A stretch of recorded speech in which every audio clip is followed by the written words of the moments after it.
موجودہ اپوزیشن جو ہے وہ حرام کا پیسہ بچانے کے لیے جلسے کر رہی ہے اور اس کورونا کی صورتحال میں، اور انہوں نے یہ سٹیٹمنٹ دی کہ 40 سال سے وہ آصف علی زرداری اور میاں نواز شریف کو جانتے ہیں اور ان پر جو ہے وہ اللہ کا عذاب نازل ہوتے بھی انہوں نے دیکھا ہے۔ سیادت ترین صاحب، وزیر اعظم نے آج جو گفتگو کی ہے اپوزیشن کے حوالے سے، ایک تو اسحاق ڈار صاحب پہ جو دباؤ تھا، پریشانی تھی، اس پہ انہوں نے ان کو تنقید کا نشانہ بنایا، اور پھر اس کے بعد زرداری صاحب اور میاں نواز شریف کے حوالے سے انہوں نے یہ سٹیٹمنٹ دی ہے کہ انہوں نے اللہ کا عذاب نازل ہوتے دیکھا ہے ان پر۔ اچھا، پہلے تو میں آپ کو عرض کروں کہ پرائم منسٹر عمران خان کو یہ اسحاق ڈار کی سطح پر آ کے جواب نہیں دینا چاہیے تھا۔ یہ اتنے ترجمان ہیں، شہباز گل وغیرہ لگے ہوئے ہیں کل کے، شہزاد اکبر صاحب، یہ کافی تھے۔ پرائم منسٹر کو اس سطح پہ آ کے کس کا جواب دیں گے پرائم منسٹر؟ پہلی بات تو یہ ہے۔ دوسری بات یہ ہے کہ اپوزیشن لیڈر، کل ہم نے ڈسکس کیا تھا، شہباز شریف نے کہا تھا کہ ایک نیشنل ڈائلاگ ہونا چاہیے، قومی ڈائلاگ ہونا چاہیے، وہ میرا نہیں خیال کہ کوئی ہو سکے گا۔ ان کی تجویز کو آج پرائم منسٹر کا جو خطاب تھا انہوں نے اس کو پارا پارا کر دیا ہے، اور اب جس قسم کی انہوں نے تقریر کی ہے، اب اپوزیشن کے لوگوں کے سے بات کریں گے تو ان کا جو رد عمل ہوگا وہ کافی سخت ہوگا، کیونکہ پرائم منسٹر نے آج بہت سخت باتیں کی ہیں۔ میں سمجھتا ہوں کہ پرائم منسٹر کو تو شاید نظر انداز کر دینا چاہیے تھا۔ یہ اسحاق ڈار کا جو انٹرویو اس پہ ہے نا، شہزاد اکبر صاحب ہیں، جی وہ بولے ہیں، شبلی شہباز گل صاحب ہیں، اور بہت سارے لوگ ہیں، بار بار وہ پریس کانفرنس کرتے، پھر جو فیاض الحسن چوہان صاحب ہیں ان سے کرا لیتے، محترمہ فردوس عاشق امان صاحب ہیں ان سے کرا لیتے۔ تو پرائم منسٹر کو یہ دیکھنا چاہیے کہ کس لیول پہ جواب دینا ہے، کہ کس لیول پہ نہیں دینا۔ ہر جگہ پرائم منسٹر آ کے اور اس طرح غصے کا اظہار کریں گے تو اپوزیشن تو اس سے بہت زیادہ خوشی ہوگی کہ جناب پرائم منسٹر جو ہیں وہ پریشان ہیں ان کے انٹرویو سے یا ان کے بیانوں سے۔ کوئی ایک انٹرویو سے یا 1 2 4 6 جلسوں سے کوئی ایسی بات نہیں، نہ حکومتیں کبھی گئی ہیں اور نہ ہی میرے خیال میں یہ جا سکتی ہے۔ تو پرائم منسٹر عمران خان کو کوئی جو دوستانہ ماحول پیدا کرنا چاہیے تھا، یا میرے خیال میں کوئی تھوڑی سی ہمینگی ہونی چاہیے تھی کورونا کی وجہ سے۔ ابھی رحمان ملک صاحب نے بہت ڈیٹیل سے ہمیں بتایا، نہ صرف کورونا کی صورتحال بتائی بلکہ خطے کی صورتحال بھی بتائی۔ تو ایسی صورت میں ہمینگی ہونا بہت ضروری تھا۔ اپوزیشن سے کم از کم جو روزمرہ کے تعلقات ہوتے ہیں، جو ورکنگ ریلیشن شپ ہوتی ہے، وہ تو ہونی چاہیے۔ پرائم منسٹر کے آج خطاب کے بعد تو میرے خیال میں وہ بھی ختم ہو گئی ہے۔ آپ سمجھتے ہیں بہت ہی بولڈ اور شدید نوعیت کی سٹیٹمنٹس تھی جو آج دی ہیں؟ ویسے یہ اس نوعیت کی سٹیٹمنٹس پہلے بھی وزیر اعظم دیتے رہے ہیں۔ آپ جیسے کہہ رہے ہیں کہ سٹریس تھا، دباؤ تھا، وہ تو اسحاق ڈار صاحب کا کہہ رہے تھے کہ پریشانی تھی، ان پہ دباؤ تھا، ان کی شکل دیکھنے والی تھی، اس لیول پہ گفتگو کی گئی ہے۔ چلیں اسحاق ڈار صاحب کے حوالے سے، اور پھر جب کورونا کی بات کی ساتھ ہی انہوں نے اپوزیشن کا بھی ذکر کر دیا۔ تو کیا آپ سمجھتے ہیں وزیر اعظم پہ بھی کوئی دباؤ ہے کہ وہ اس قسم کی گفتگو کر رہے ہیں؟ میں یہ سمجھتا ہوں کہ پرائم منسٹر آج جس طرح ریئیکشن ہے، ان کا رد عمل سامنے آیا ہے، وہ رد عمل خود بتا رہا ہے کہ پرائم منسٹر جو ہیں وہ کوئی شاید کسی دباؤ کا شکار ہو گئے ہیں۔ پرائم منسٹر اس لیول پہ جواب نہیں دیتے کہ ہر انٹرویو کا وہ جواب دینا شروع کر دیں۔ چلیں، اسی حوالے سے گفتگو کرنے کے لیے ہمارے ساتھ موجود ہے پاکستان پیپلز پارٹی کے رہنما پلوشہ خان صاحبہ۔ بہت شکریہ پلوشہ صاحبہ وقت دینے کا۔ آپ سے ہم یہ جاننا چاہیں گے آپ کا کیا موقف ہے آج جو وزیر اعظم نے گفتگو کی ہے، اور بالخصوص انہوں نے آصف علی زرداری صاحب اور میاں نواز شریف کے حوالے سے یہ کہا ہے کہ وہ تو 40 سال سے ان کو جانتے ہیں اور ان پر اللہ کا عذاب نازل ہوتے انہوں نے دیکھا۔ حرام کا پیسہ بچانے کے لیے اپوزیشن جو ہے وہ جلسے کر رہی ہے، کورونا کے معاملے میں وہ احتیاط نہیں کر رہی۔ تو اس پر کیا موقف ہے آپ کا؟ دیکھیے، اس پہ کیا موقف ہو سکتا ہے؟ اس پہ افسوس بھی ہو سکتا ہے کہ اس ملک کے اوپر ایک ایسا شخص لا کے مسلط کر دیا گیا ہے اس کی زبان گلی محلے کے جو بندے ہوتے ہیں ان سے کچھ بہتر نہیں۔ تو یہ ایک نیوکلیئر آرمڈ کنٹری ہے، 21-22 کروڑ عوام ہیں، اور ان تمام لوگوں میں سے ایک شخص جو پسند کیا گیا، مسلط کیا گیا، وہ اس لیول کا، جو ابھی سجاد ترین صاحب کہہ رہے تھے کہ اگر انہیں اپنی پرواہ نہیں تو کم از کم اس منصب کی پرواہ کر لیں یا اس کرسی کی پرواہ کر لیں جس پہ وہ بیٹھے ہوں، چاہے زبردستی آ کے بیٹھے ہیں، بٹھائے گئے ہیں، فی الحال بیٹھے ہوں۔ دوسری بات یہ جو ان کا ہے، جو زبان یہ بولتے ہیں، پہلے بھی آپ کو یاد ہوگا کچھ دن پہلے بھی بولی تھی، اور جیسے جیسے ان کو سیاسی شکست ہوتی جائے گی جو انہیں ملتان میں ہوئی، آپ نے دیکھا انہوں نے ایڑی چوٹی کا زور لگا لیا، لیکن جلسہ ہوا اور جلسہ کامیاب ہوا۔ ان کے جو حکومتی اور ریاستی طاقت انہوں نے استعمال کرنے کی کوشش کی، وہ ان کو خود اونھے منہ جو ہے یہ گر پڑے۔ وہ طاقت ان کے کسی کام نہیں. لہٰذا اب یہ اس کا جو ہے نا سائیڈ افیکٹس ہے, یہ ہوتے رہیں گے. اب آگے لاہور میں چلتا ہے, اس کے بعد ہوں گے. دوسری بات یہ ہے کہ حرام کی کمائی جو ہے وہ تو حلال کی ہے, حرام کی ہے تو کسی عدالت میں ثابت ہوگا تو پتہ نہیں. لیکن قلم خود لکھتے اپنی کتاب میں, خود اپنے فرمودات میں لکھے کہ میں کھیلتا رہا ہوں, جو خود اپنی کمائی کے بارے میں ایسی باتیں لکھے, جو یہ بھی لکھے کہ وہ وولٹ ہے. پلوشہ صاحبہ, ہمارا رابطہ جو ہے وہ منقطع ہو رہا ہے, بار بار ڈسٹارشن ہے. دوبارہ پروڈیوسر صاحب رابطہ کیجیے گا پلوشہ صاحبہ کی تاکہ گفتگو مکمل ہو پائے. لیکن اسی حوالے سے زیادہ صاحب جب تک دوبارہ رابطہ کیا جاتا ہے, پلوشہ صاحبہ جو بات کر رہی ہیں وہ بھی یہی بات کر رہی ہیں کہ چونکہ ملتان کے جلسے کے بعد اس نوعیت کی اور اس لیول پہ وزیر اعظم کی گفتگو جو ہے یہ بھی ایک پریشر کی وجہ سے ہے. اور آپ کے علم ہے جو لاہور کا جلسہ ہونے والا ہے اس پہ حکومت یہ اناؤنس کر چکی ہے کہ وہ کوئی روک ٹوک نہیں کریں گے. ملتان والی میرے خیال میں غلطی نہ دہرانے کی بات کی گئی. دیکھیں, میں آپ سمجھتا ہوں کہ جو پولیٹیکل حلقے ہیں اور جو پاکستان کے سیاسیات کے ماہر لوگ ہیں, جو سیاست پہ گہری نظر رکھتے ہیں, ان کا خیال یہ ہے کہ جو ملتان کا جلسہ روکنے کی کوشش کی اس پہ بہت ڈیفیٹ ہوئی ہے گورنمنٹ کو, اور عوام جو ہیں وہ بہت پریشان ہیں. غربت, بے روزگاری, مہنگائی, اور اس کی وجہ سے لوگ خود بخود ان کے جلسوں میں آ رہے ہیں.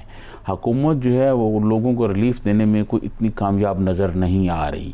تو میں سمجھتا ہوں کہ وہ جو دباؤ ہے وہ بہت زیادہ ہے. اسی دباؤ کے پیش نظر ہی اگر حکومت وہاں ان کو روکتی تو آپ یقین مانیے گا کہ وہاں تصادم کا خطرہ تھا, اور بظاہر ایسے لگ رہا تھا کہ وہاں تصادم ہو سکتا ہے. صحیح, رابطہ ہمارا بحال ہو گیا پلوشہ صاحبہ سے. جی پلوشہ صاحبہ, بات مکمل کیجیے گا. جی میں یہی کہہ رہی تھی کہ ایک تو حرام کی کمائی, کسی کی کمائی کو کہہ دینے سے وہ حرام کی نہیں تھی, اس کو کسی عدالت میں کسی فورم پہ ثابت ہونا. ابھی تک تو ایسا کچھ ثابت نہیں ہوا, لیکن معصوم وزیر اعظم صاحب نے خود اپنے ہاتھوں سے جو کتاب لکھی اس میں بقلم خود بال ٹیمپرنگ کرنے کی جو ہے وہ لکھا, پھر جوئے کا لکھا تو جوا کھیلتے رہے.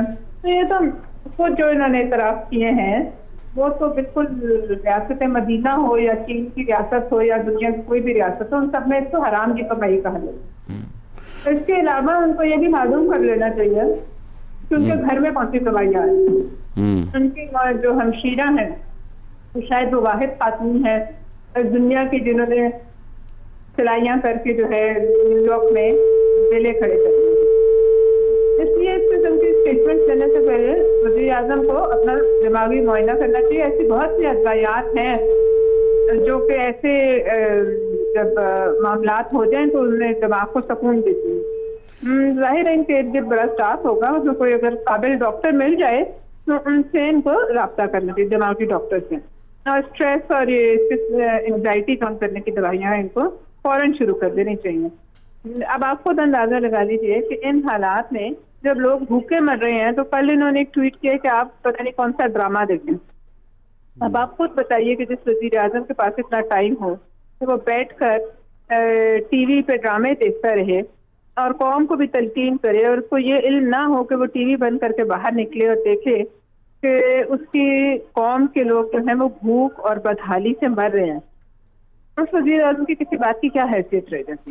پلوشہ خان صاحبہ, آپ یہ بتائیں کہ پرائم منسٹر نے اور حکومت نے آپ کو کہا کہ ملتان میں جلسہ نہ کریں, کرونا پھیل رہا ہے, پھر آپ اب لاہور میں جلسہ کرنے جا رہی ہے ساری اپوزیشن, تو کرونا کا سبب تو اپوزیشن والے پیدا کر رہے ہیں, اس میں پرائم منسٹر کیا کرے؟ بات ہی نہیں مانتی اپوزیشن جماعتیں. آپ کو پتا ہے کہ جی یہاں جو ایک بہت بڑا جنازہ لاہور میں ہوا تھا, اس کے بعد جو آپ آئے ہیں کرونا کے ریزلٹ وہ پہلے سے کم ہے.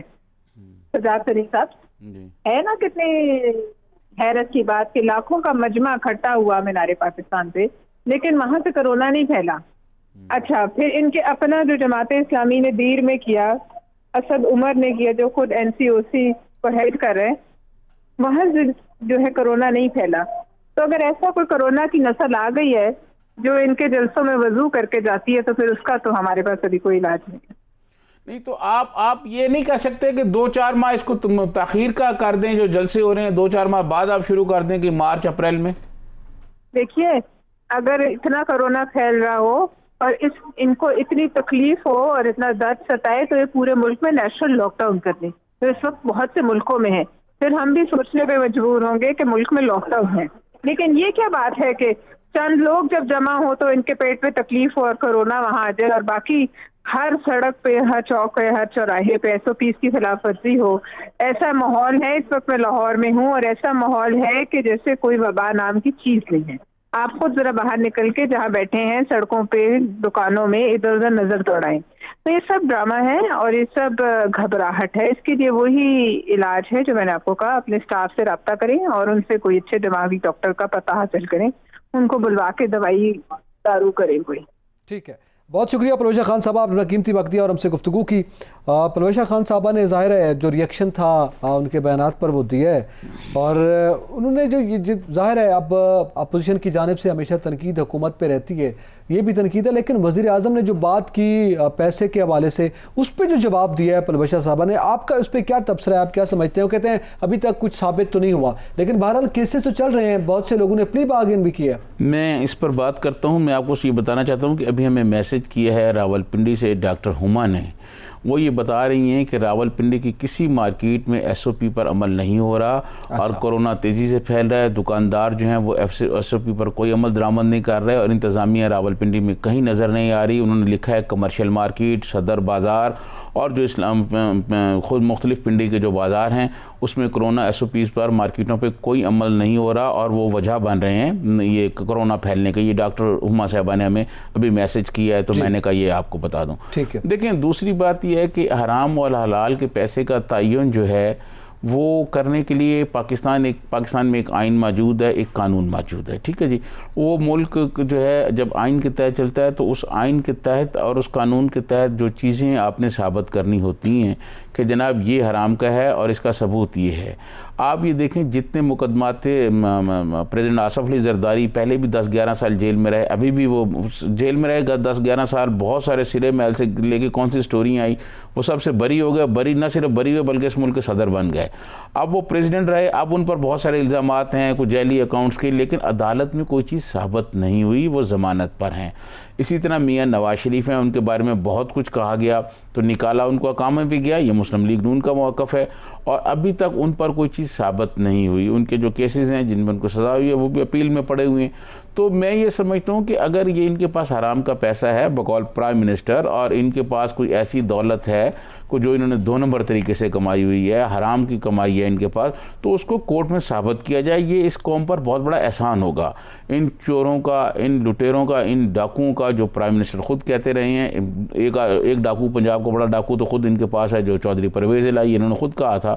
تو وہ سارے جن کے ان چوروں کے پاس یہ 2 نمبر پیسہ، یہ حرام کا پیسہ، یہ تقریریں کرنے سے کوئی فائدہ نہیں ہوگا. دیکھیں، ریاست کے پاس بہت وسائل ہوتی ہیں، ریاست کے پاس بہت سارا فورسز ہوتی ہیں، ریاست کے پاس بہت سارے ادارے ہوتی ہیں.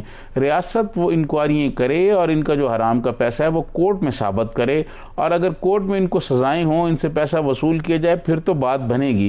اسی طرح کھڑے ہو کے پرائم منسٹر اگر یہ کہتے رہیں گے مختلف تقریبات میں کہ جناب فلاں کے پاس حرام کا پیسہ ہے، فلاں کے پاس، تو یہ تو پھر ایسے ہی ہوگی کہ جیسے لوگ محلے میں لڑتے ہیں اور ایک دوسرے کو کہتے ہیں. اس سے کوئی فرق نہیں پڑے گا. ٹھیک ہے. اب اس پر جس طرح سے وہ اللہ کے عذاب کی بات کر رہے ہیں، انہوں نے دیکھا، تو اس حوالے سے آپ کیا سمجھتے ہیں کہ کیا یہ پھر خدا کی طرف سے کیوں ہوگا؟ کیونکہ اس سے تو یہی اشارہ ملتا ہے کہ جو طاقتور طبقہ ہے اس پہ ظاہر ہے پھر ثابت تو نہیں کیا جا سکتا، نہ کوئی ایویڈنس ہوتے ہیں، نہ ثبوت ملتے ہیں، وہاں پہ عدالتیں بھی بے بس ہو جاتی ہیں، وہ پھر بے گناہ قرار دے دیا کرتی ہیں، تو پھر اللہ کا ایک آسرا رہ جاتا ہے. کیا اسی جانب اشارہ ہے؟ دیکھیں، میں آپ کو عرض کروں کہ اگر آپ یہ کہنا چاہتے ہیں کہ پرائم منسٹر اور ان کی ساری حکومتی مشینری ناکام ہو گئی ہے ان سے کچھ وصول کرنے کے لیے، اس سے آپ کیا مراد لیتے ہیں؟ تو دیکھیں، اللہ کا عذاب تو پھر اللہ میاں بہتر جانتا ہے نا کہ اس نے کس پہ عذاب ڈالنا ہے اور کس پہ نہیں ڈالنا ہے. اس کا میں اور آپ تو فیصلہ نہیں کر سکتے. یہ تو پرائم منسٹر نے اگر دیکھا ہے تو پرائم منسٹر خود بتائیں گے نا. دیکھیں، بات یہ ہے کہ یہ اللہ میاں نے کیا فیصلہ کرنا ہے اس کے بارے میں میں اور آپ تو کوئی ریمارکس نہیں دے سکتے، نہ کوئی یہ کر سکتے ہیں کہ کس پر اللہ کا عذاب آنا ہے کس پر نہیں آنا. اس پر تو مولا خود جو ہے وہ فیصلے کرتا ہے. اور لیکن سیاسی طور پہ ایک وزیر اعظم کا اس نوعیت کا بیان جو ہے ظاہر ہے وہ میں یہ سمجھتا ہوں، میں نے شروع میں بھی یہ کہا، یہ پرائم منسٹر عمران خان کا ریئیکشن ہے اور اس طرح کا ریئیکشن ویسے نہیں آنا چاہیے تھا. دیکھیں یہ اس طرح ہوتی ہیں باتیں چیزیں، لیکن اپوزیشن کے خلاف بالکل اس طرح بات کر دینا اور معاملات کو اس سطح پہ لے آنا تو پھر اس سے سیاسی تلخی اور بڑھے گی اور جمہوریت کو نقصان بھی ہو سکتا ہے۔ اچھا، اب دوسری جانب کا بھی ذکر کریں گے، پی ڈی ایم جلسہ کرنے جا رہی ہے 13 دسمبر کو، اس کا بھی ذرا ذکر کرتے ہیں، لیکن ناظرین یہاں پہ وقت تو ایک بریک کا، ہمارے ساتھ رہیے گا۔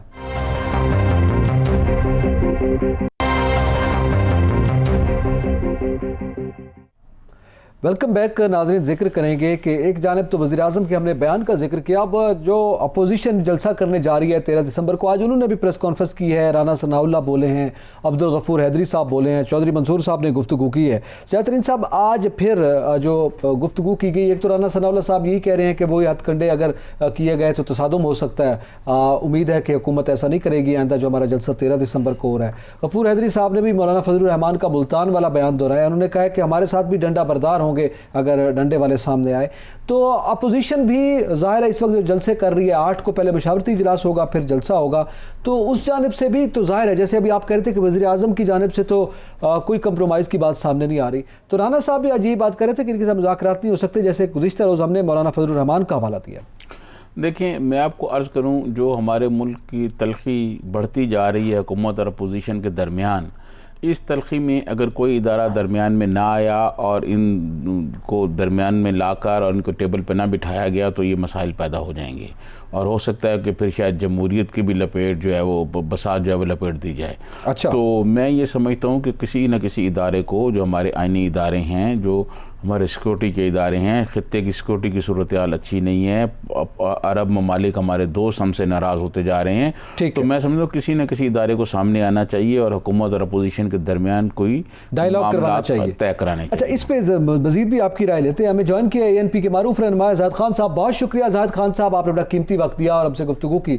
زاہد خان صاحب، پہلے تو یہ کہ ایک پی ڈی ایم کا جو آئندہ کا جلسہ ہونے والا ہے اس کے لائے عمل سے بھی ہم بات کریں گے، اور وزیر اعظم نے کچھ سٹیٹمنٹس دی ہیں، وہ یقیناً سٹیٹمنٹس آپ کے سامنے ہوگی، ابھی ہم اس پہ گفتگو بھی کر رہے ہیں کہ وزیر اعظم صاحب نے کہا کہ جناب اپوزیشن کی جماعتیں بالخصوص دو بڑی جو شخصیات ہیں، زرداری صاحب، میاں نواز شریف صاحب، ان کو بھی انہوں نے تنقید کا نشانہ بنایا کہ حرام کا پیسہ بچانے کے لیے جلسے کر رہی ہے ساری اپوزیشن، ظاہر ہے اس میں آپ بھی حصہ ہے۔ دیکھیے، ایکچوئل میں ایسا نہیں ہے۔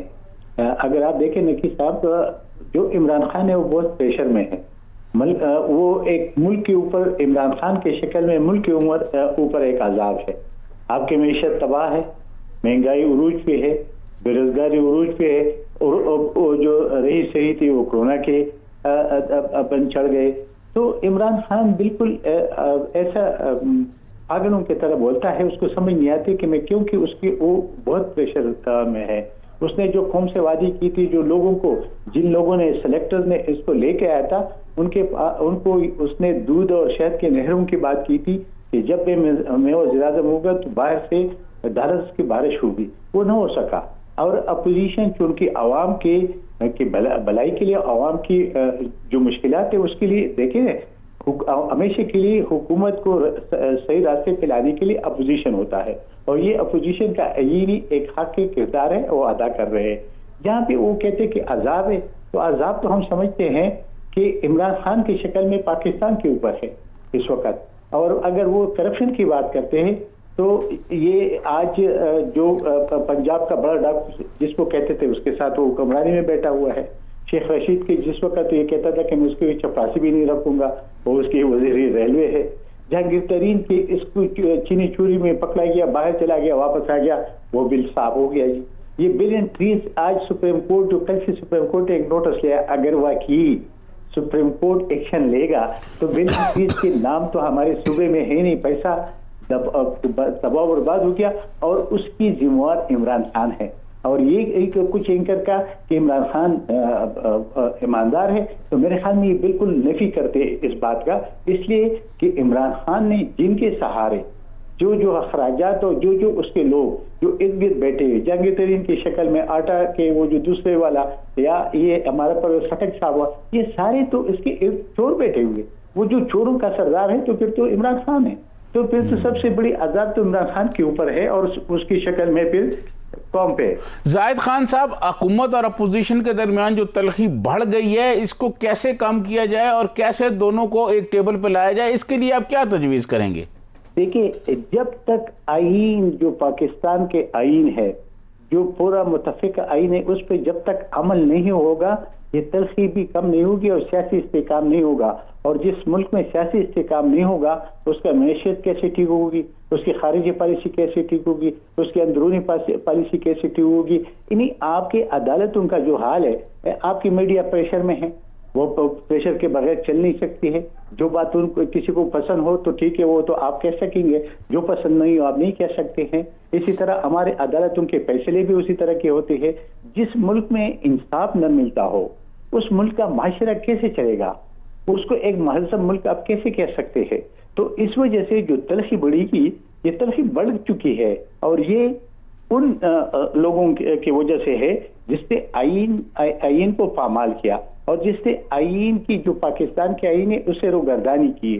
اس میں جو اختیارات اور جو حدود دیے گئی، اگر اس سے کوئی بھی تجاوز یعنی آج تک تجاوز کر گئے تو اس کی وجہ سے یہ صورتحال ملک کا ہو گیا اور دن بدن وہ تجاوزات ہوتی جا رہی ہے. اگر آئین کے دائرے میں ہر ادارہ رہتے ہوئے کام کرے گا اور یہ جو ملک ہے اس کو عوام پہ چھوڑے، وہ کس کو منتخب کرے. اور ووٹ کا عزت والا پارٹ جو نواز شریف کر رہا تھا، اگر اس ملک کو پاکستانی عوام نے چلانا ہو تو ان کی رائے کا احترام کرنا ہوگا، آئین پہ عمل کرنا ہوگا. اگر آپ نہیں کرنا ہے تو پھر تو یہی عذاب ہوگا. عمران خان تو ان کے اوپر عذاب کہتے ہیں، وہ تو چلو دو شخصیات ہے، لیکن اس وقت ملک کے اوپر جو عذاب ہے اس کا ذمہ دار کون ہے؟ زاہد خان صاحب، آپ مجھے یہ بتائیں کہ حکومت کی اتنی اچھی کارکردگی ہے کہ گلگت بلتستان میں وہ الیکشن جیت گئے ہیں، آپ کیسے کہہ سکتے ہیں کہ حکومت کی کارکردگی اچھی نہیں ہے یا کوئی یہاں جو ہے کوئی مسائل پیدا ہو رہے ہیں؟ گلگت بلتستان میں تو انہوں نے حکومت بھی بنا لی ہے. دیکھیں جی، حکومت تو انہیں 25 جولائی 2018 سے بھی تو مسلط کیا گیا نا. یہ اسی کا ایک چربہ ہے گلگت بلتستان والا. وہ جو چیف الیکشن کمشنر ہے وہاں پہ، وہ کس طرح کا بول رہا ہے؟ وہ تو ایک ملازم ہے، وہ تو وہاں کے گورنر کے ساتھ بیٹھ کر جو وہ باتیں کر رہے ہیں وہ تو ایک ملازم کی حیثیت وہ رکھتا ہے. جب تک آپ کی آئین آزاد نہیں ہے، جب آپ کے ادارے آزاد نہیں ہیں، آپ وہاں پہ ایک شفاف الیکشن کے انتخابات کی کیا آپ توقع کر سکتے ہیں؟ اسی طرح ہوا جس طرح 25 جولائی کو یہاں پہ ہوا، اس سے بدتر گلگت بلتستان میں ہوا. لیکن شیخ رشید صاحب تو یہ کہہ رہے ہیں کہ آگے جو کشمیر کے آنے والے الیکشن ہیں اس میں بھی پی ٹی آئی اسی طرح جیتے گی کیونکہ کارکردگی بہت اچھی ہے اور اپوزیشن پھر اسی طرح دھاندلی کے الزامات لگائے گی. دیکھیں شیخ رشید تو 4 نمبر گیٹ کا حوالدار ہے، وہ تو جو مرضی کہتے. اب یہ بتا دیں کہ جب شیخ رشید یہ باتیں کرے گا تو پھر لوگ کیا سمجھے گا کہ کیا وہ جو 4 نمبر گیٹ کی بات کر رہے ہیں، چوکیداری جہاں کا کر رہے ہیں، تو وہاں سے یہ خبر آتی ہے تو پھر تو اپوزیشن سے ہی کہہ رہے کہ جی مداخلت ہو رہی ہے. صحیح زاہد خان صاحب، اسی پر بالکل صحیح یہ آپ نے ایک اشارہ دیا. لیکن اس کے ساتھ ساتھ جیسے ابھی آپ بات کر رہے تھے کہ آئین پر عمل درآمد نہ ہونا ایک بڑا مسئلہ ہے. اچھا، جب حکومتی نمائندوں سے بات کی جاتی ہے وہ بھی کہتے ہیں کہ آئین پر عمل درآمد انتہائی ضروری ہے. اس کو اپوزیشن نہیں مانتی کہ ہم آئینی تقاضوں کو پورا کر رہے ہیں. وہ کہتے ہیں ہمارے حق میں ہے تو بہتر ہے، ہمارے خلاف ہے تو پھر سب کچھ غلط ہے. تو اب یہ کون طے کرے گا کہ کون صحیح بات کر رہا ہے آئین پر عمل درآمد کے حوالے سے؟ دیکھیے ایک بات ہے، ایسا تو نہیں ہوتے نا کہ جی وہ کوئی بات کرتے وہ صحیح ہے یا اپوزیشن. آئین کے اندر دار اختیار ہے نا. کیا آج تک اس دار اختیار سے ادارے باہر نہیں نکلے ہیں؟